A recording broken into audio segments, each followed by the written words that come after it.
Hi friends, welcome to Vidya's life style. இன்றைக்கி நம்ம வீடியோவில் சுவையான இட்லி சாம்பார் எப்படி வைக்கிறதுன்னு பார்க்கலாம். இது இட்லிக்கு தோசைக்கு எல்லாருக்குமே நல்லா டேஸ்ட்டாக இருக்கும். வாங்க வீடியோக்குள்ளே போகலாம். இட்லி சாம்பாருக்கு பாசிப்பருப்பு வந்து ஒரு 1/2 கப் எடுத்திருக்கேன். துவரம்பருப்பு ஒரு 1/2 கப் எடுத்திருக்கேன்.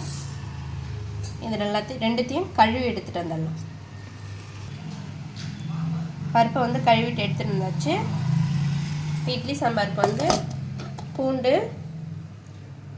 சின்ன வெங்காயம், தக்காளி 2, 3 பச்சை மிளகாய் ரெடி. சின்ன வெங்காயம் போட்டுக்கலாம், பூண்டு போட்டுக்கலாம், தக்காளியும் போட்டுக்கலாம், 3 பச்சை மிளகாய்,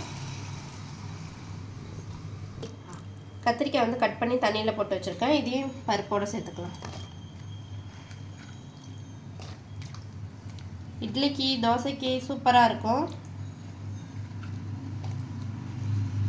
மறக்காமல் ட்ரை பண்ணி பாருங்கள். ஒரே ஒரு உருளைக்கிழங்கு வந்து கட் பண்ணி போட்டுக்கலாம். அப்படியே உருளைக்கிழங்கு இதிலே கட் பண்ணி போட்டுக்கிறேன். இது கொஞ்சம் திக்னஸ் கொடுக்கும் சாம்பாருக்கு, அவ்வளோதான். இது கூட பீன்ஸ், கேரட் எல்லாமே சேர்த்துக்கலாம். நான் வந்து கத்திரிக்காயும் உருளைக்கிழங்கு மட்டும் சேர்த்துக்கிறேன். மஞ்சத்தூள் சேர்த்துக்கிறேன். இந்த ஸ்பூனால் 1 ஸ்பூன் சேர்த்துருக்கேன்.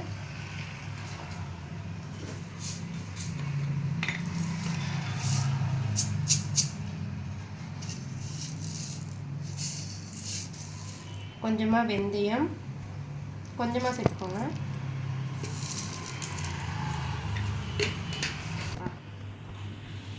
ஜீரகம் சேர்த்துக்கோங்க. இன்னும் கொஞ்சம் சேர்த்துக்கிறேன்.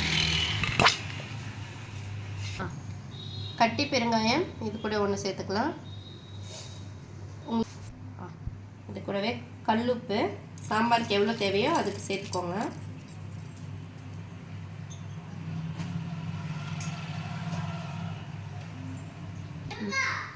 இதில் வந்து 1 ஸ்பூன் வந்து தனி மிளகாத்தூள் சேர்த்துருக்கேன். சாம்பார் பவுடர் இதை வந்து 1 ஸ்பூன் கிட்ட சேர்த்துக்கலாம். வேணும்னா சேர்த்துக்கோங்க, இல்லைன்னா ஸ்கிப் பண்ணிக்கோங்க. தண்ணி விட்டுக்கலாம்.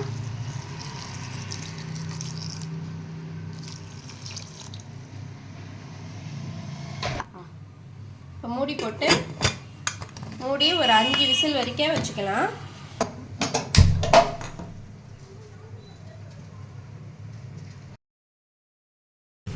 விசில் அடங்கிடுச்சு,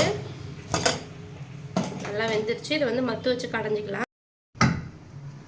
மத்து வச்சு நல்லா கடைஞ்சிக்கலாம்.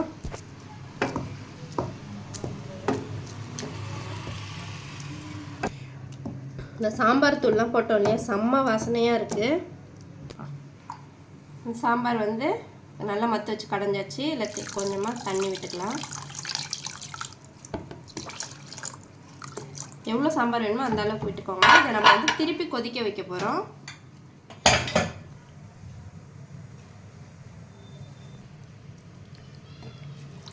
இது கொதிச்சதுக்கப்புறம் தாளிச்சிக்கலாம். இப்போ வந்து உப்பு காரம்லாம் கரெக்டாக இருக்கான்னு செக் பண்ணிக்கோங்க. உப்பு எனக்கு கம்மியாக இருக்குது, இன்னும் கொஞ்சம் சேர்த்துக்கிறேன். நீங்கள் பார்த்துட்டு செக் பண்ணிவிட்டு சேர்த்துக்கோங்க. காரம்லாம் கரெக்டாக இருக்குது, உப்பு மட்டும் கம்மியாக இருந்துச்சு.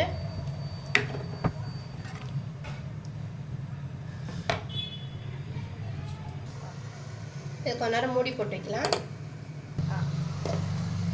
நல்லா கொதிக்குது.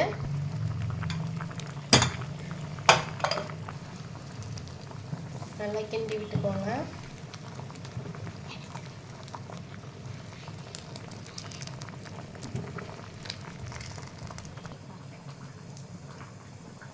தேவையான அளவுக்கு எண்ணெய் விட்டுக்கோங்க தாளிக்கிறதுக்கு.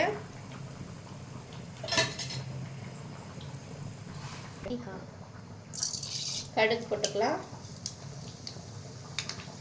கடுகு பொரிஞ்சதும் ஜீரகமும் சோம்பும் 1 ஸ்பூன் வச்சுருக்கேன்.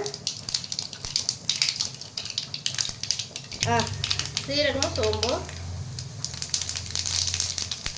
இதுவும் பொரிஞ்சதும் காஞ்ச மிளகாய் கிள்ளி வச்சுருக்கேன். இதையும் சேர்த்து நல்லா வதக்கிக்கோங்க.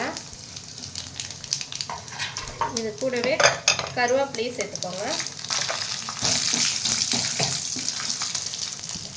அவ்வளோதான், ஆஃப் பண்ணிவிடுங்க.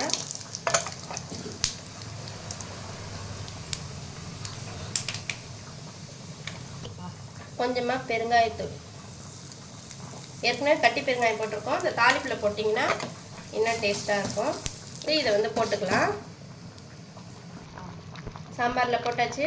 சாம்பார் சூப்பராக ரெடி ஆயிடுச்சு. கடைசியாக மல்லித்தழை தூவிக்கலாம்.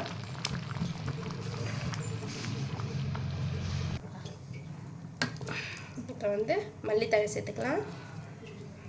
இட்லி தோசைக்கு செம்ம டேஸ்ட்டாக இருக்கும். ட்ரை பண்ணி பாருங்கள். இந்த வீடியோ உங்களுக்கு பிடிச்சிருந்தா லைக் பண்ணுங்கள், ஷேர் பண்ணுங்கள், கமெண்ட் பண்ணுங்கள், மறக்காமல் சப்ஸ்கிரைப் பண்ணுங்கள். தேங்க்ஸ் ஃபார் வாட்சிங்.